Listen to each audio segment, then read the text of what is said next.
I, I doubt if you'll understand. It's, it's difficult to explain, even to myself. It's, it's more an instinctive longing that can't stand dissection. Either you feel it or you don't. The cause of it all is in the blood and the bone, I guess, not so much in the brain. Although imagination plays a large part in it. I I can remember being conscious of it first when I was only a kid. Oh, you haven't forgotten what a sickly specimen I was in those days, have you? Well, you'll have to understand. Well, in those days when Ma was fixing meals, she used to get me out of the way by pushing my chair out to the west window, telling me to look out and be quiet. Shh. That wasn't so hard.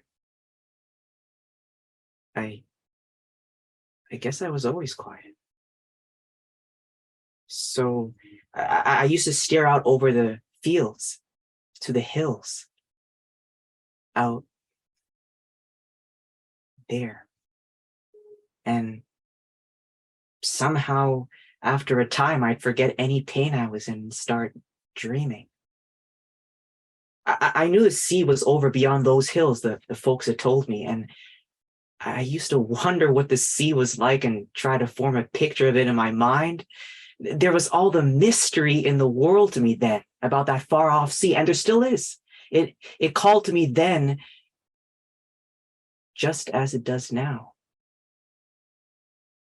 And other times my eyes would follow this road winding off into the distance, as if it too were searching for the sea. And I promised myself that when I grew up and was strong enough, I'd follow that road and it and I would find the sea together.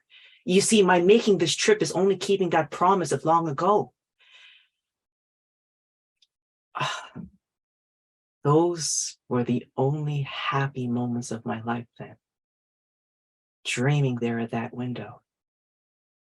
I I like to be all alone those times, and I I got to know all the different kind of sunsets by heart, the clear ones and the cloudy ones, and all the color schemes of their countless variations.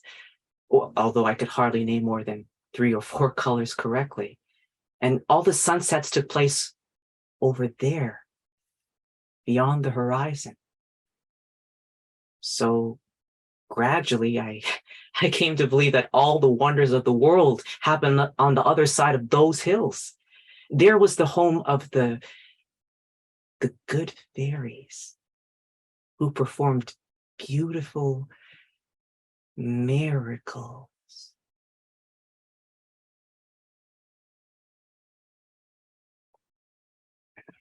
I used to believe in fairies then.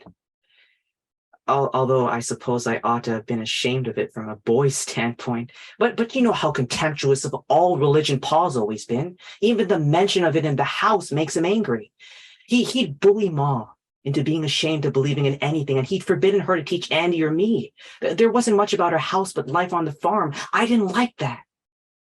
So, well, I had to believe in them. Perhaps I still do believe in them. Well, anyways, in those days, they were real enough. And sometimes, oh, well, I suppose the mental science folks would explain it by self-hypnosis. I could actually hear them calling to me in soft whispers to come out and play with them, dance with them down the road in the dusk in a game of hide and seek to find out where the sun was hiding himself. They sang their little songs to me, songs of all the wonderful things they had in their home, and they promised to show me all of them if I'd only come. But I, I, I couldn't come then. And I used to cry sometimes, and Ma used to think I was in pain.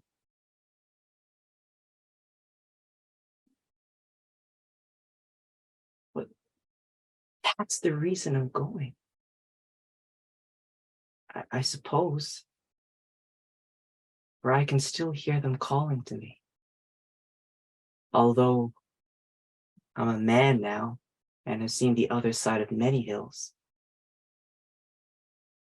but the horizon is as far away and alluring as ever.